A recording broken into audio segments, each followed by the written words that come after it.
Yo guys, InsaneGamer52 here, and today I'm going to show you how to get 3 stars on the Defender Mount Zaya Spec Ops mission in Modern Warfare 2. Alright, so before you go in, I suggest running either the Assault or Recon kit.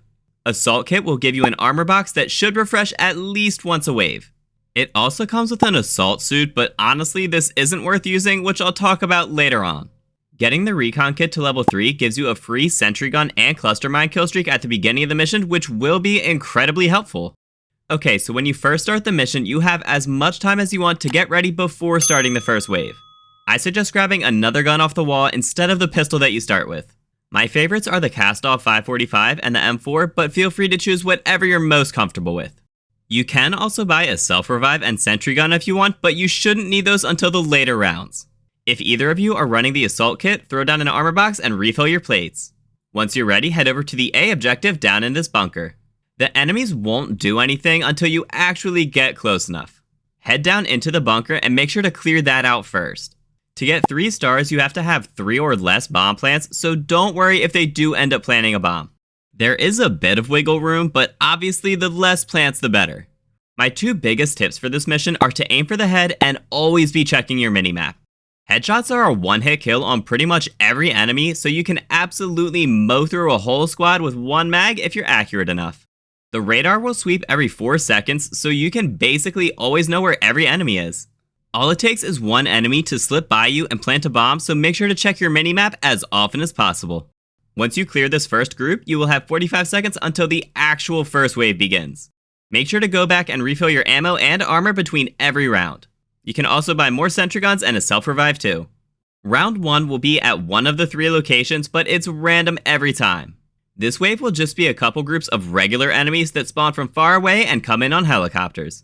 If it's at sea, my recommendation is to have at least 1 person up on this roof so they can see most enemies from far away and kill them quickly. Remember to aim for headshots and check your minimap constantly. The bomb takes a while to go off, so you have plenty of time to kill all the enemies in the area before defusing it. You can tell the number of remaining enemies and helicopters by looking at the counter right below the minimap. Once you kill all the enemies, head back to refill your ammo and armor up if needed. I've honestly forgotten to do these things so often, so I'm going to say them after every round to try and ingrain that habit into your memory. The second round is going to be just like the first round with a bit more enemies. Aim for headshots and check your minimap and you should be just fine. If it's at objective B, my favorite spot is to sit up on these crates. I prefer to always have the high ground so that I can see as much area as possible. When you finish round 2, head back for ammo and remember to armor up. Alright, round 3 introduces a new enemy with bomb vests that explode when you kill them. Try to prioritize these guys and kill them from far away or they will deal a ton of damage to you. If you're at objective A, my favorite spot is on top of the bunker looking over this ledge. When you finish round 3, head back to refill your ammo and remember to armor up. Round 4 is when things really start getting interesting.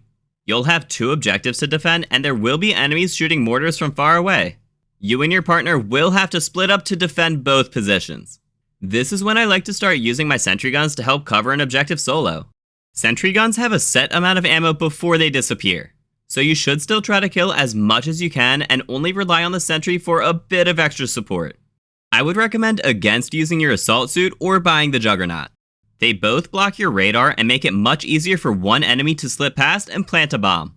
As long as you keep an eye on your armor, you should be fine staying alive without using either of these. The mortar enemies are usually really far away and you have to actually move closer to kill them. Even if you are able to see them from your normal location, I don't think any of the assault rifles deal much damage. They won't one-hit headshot and take way too long to kill at that range. Quickly run over to where they are and kill them, then make it back to your vantage point. When you finish round 4, you guessed it, go back for ammo and remember to armor up. Round 5 will be just like round 4 with 2 separate locations, but it also adds enemies with riot shields. There are 2 easy ways to take these guys out without leaving your post. The first is to use the grenade launcher that comes on most of the guns from that wall at the beginning. Shoot that behind them and it should kill or at least stagger so that you can shoot them easily. If you shoot them straight on, they won't die because the shield blocks all the damage. The second way is to wait until they turn to follow a path and expose themselves to you. They do have armor, but shouldn't be a problem if you aim for the head. When you beat round 5, head back for ammo and armor one last time. Round 6 will have all 3 objectives active. I suggest you guys plant at least one sentry gun at all 3 locations before this round starts.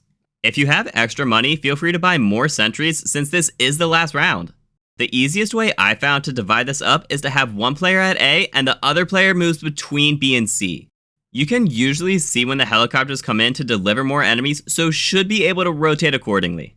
It does take enemies a bit of time to plant bombs, so if you act quick enough, you should be able to run between sites before they get a plant off. This round will also have a Juggernaut spawn at one of the locations. By far the easiest way to deal with him is to focus on regular enemies and let a sentry gun take him out. When you beat round 6, the mission ends. You will get 3 stars if you had 3 or less plants. And if this is the first time you've gotten 3 stars, you will also get the Kings of the Mountain achievement. If you found this guide helpful, let me know by dropping a thumbs up. And feel free to subscribe for more in-depth guides in the future.